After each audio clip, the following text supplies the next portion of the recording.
തൈരും ഉപ്പും ഒക്കെ കൂട്ടി അങ്ങോട്ട് കുഴയ്ക്കാം. അതിന്റെ കൂടെ നമ്മൾ എന്താ കൂട്ടാറുള്ളത്? പപ്പടം. ഈ പപ്പടം കൂടി അങ്ങോട്ട് കൂട്ടി കുഴച്ച് കുറച്ച് നമ്മുടെ ഉപ്പിലിട്ടത് അങ്ങോട്ട് എടുക്കുക, കുറച്ച് നമ്മുടെ ഉപ്പേരി അങ്ങോട്ട് എടുക്കുക. എന്നിട്ട് നമ്മൾ എന്താ ചെയ്യാ?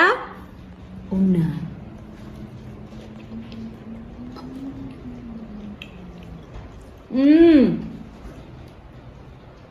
അടിപൊളി കേട്ടോ, സൂപ്പർ ടേസ്റ്റ്. ഹായ്, ഹലോ, നമസ്കാരം. എല്ലാവർക്കും അത്തിമാസ് പള്ളിയിലേക്ക് സ്വാഗതം. അപ്പോൾ ഞാൻ ഇന്നും ഒരു കൂട്ടാന്റെ റെസിപ്പി ആയിട്ടാണ് വന്നിരിക്കുന്നത് കേട്ടോ.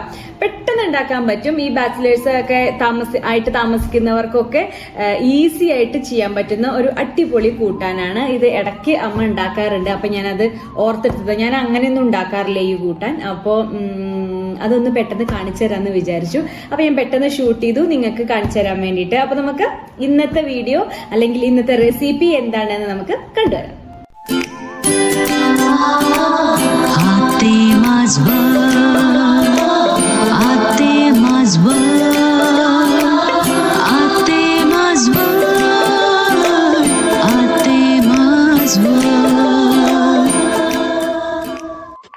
അപ്പൊ ഇന്നത്തെ വീഡിയോ വളരെ എളുപ്പത്തിൽ ഉണ്ടാക്കാൻ പറ്റുന്ന ഒരു കൂട്ടാനാണ് കേട്ടോ. അതിന് വേണ്ടത് കോവയ്ക്ക മാത്രം മതി. പിന്നെ കുറച്ച് പുളിഞ്ഞ വെള്ളത്തിലിട്ട് വെക്കുക. ഒരു കുറച്ച് മതി, ഒരു നാരങ്ങയുടെ വലിപ്പമൊന്നും വേണമെന്നൊന്നുമില്ല. പിന്നെ എന്താ പറയുക, കറിവേപ്പിൻ്റെ ഇല വേണം, ഉള്ളി, പച്ചമുളക്, ഇഞ്ചി. പിന്നെ ഇത് നാളികേരവും ജീരകവും മുളകും കൂട്ടി അരച്ച് വെച്ചിട്ടുള്ള ഒരു പേസ്റ്റാണ് കേട്ടോ. നാളികേരം, ജീരകം, മുളക്, അതായത് ചുവപ്പ് മുളക്, അത്രയും സംഭവങ്ങളാണ്.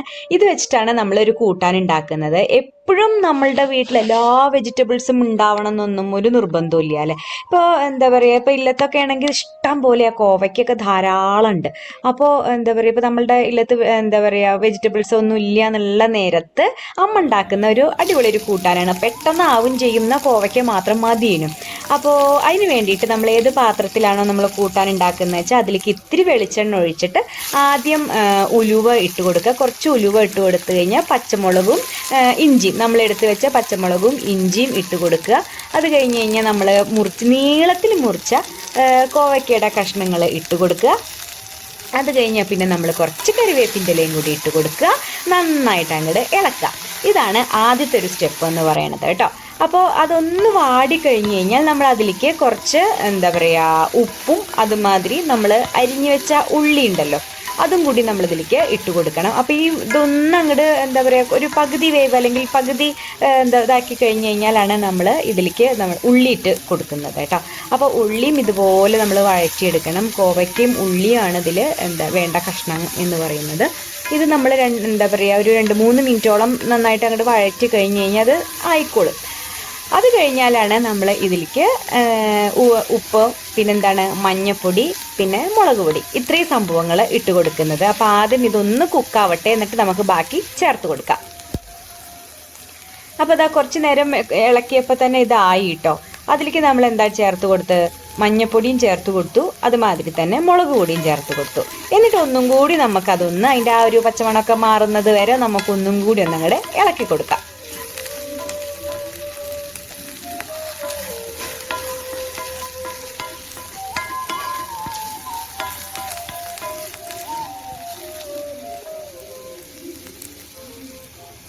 അപ്പം നമ്മളുടെ എന്താ പറയുക ഉള്ളിയും കോവയ്ക്കൊക്കെ നന്നായിട്ട് വഴണ്ട് വന്നപ്പോൾ നമ്മൾ എന്താണ് ചേർത്ത് കൊടുത്തത്, നമ്മൾ നേരത്തെ എടുത്ത് വെച്ച ആ പുളിങ്ങയുടെ വെള്ളം ഉണ്ടല്ലോ അത് ചേർത്ത് കൊടുത്തു.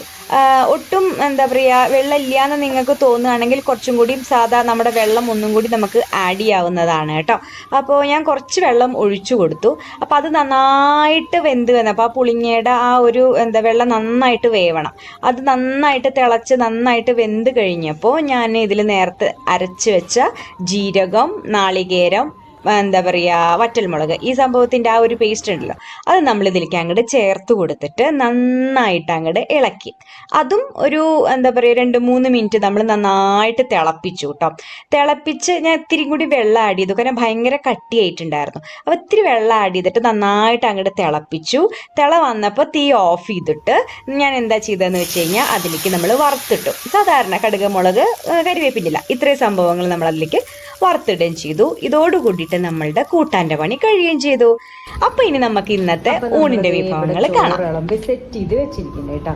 ചോറും ഉപ്പും തൈരും ബീൻസ് ഉപ്പേരിയും ഉപ്പിലിട്ടത് പപ്പടം പിന്നെ മാങ്ങ പൂണ്ട് വെച്ചിട്ടുണ്ട്. ഇനി നമുക്ക് നമ്മുടെ ഇന്നത്തെ കൂട്ടാൻ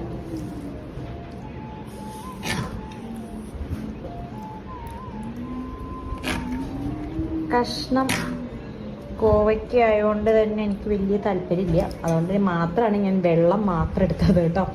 അപ്പോൾ എന്തായാലും നമ്മളുടെ ഇന്നത്തെ ഊണിൻ്റെ വിഭവങ്ങൾ ഇതൊക്കെയാണ് കേട്ടോ. അപ്പം നമുക്ക് ഉണ്ണാം.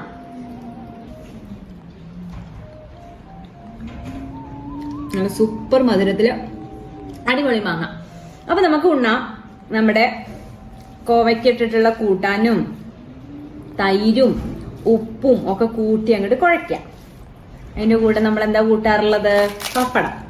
ഈ പപ്പടം കൂടി അങ്ങോട്ട് കൂട്ടി കുഴച്ച് കുറച്ച് നമ്മുടെ ഉപ്പിലിട്ടത് അങ്ങോട്ട് എടുക്കുക, കുറച്ച് നമ്മുടെ ഉപ്പേരി അങ്ങോട്ട് എടുക്കുക. എന്നിട്ട് നമ്മൾ എന്താ ചെയ്യാ? ഉണ്ണാ.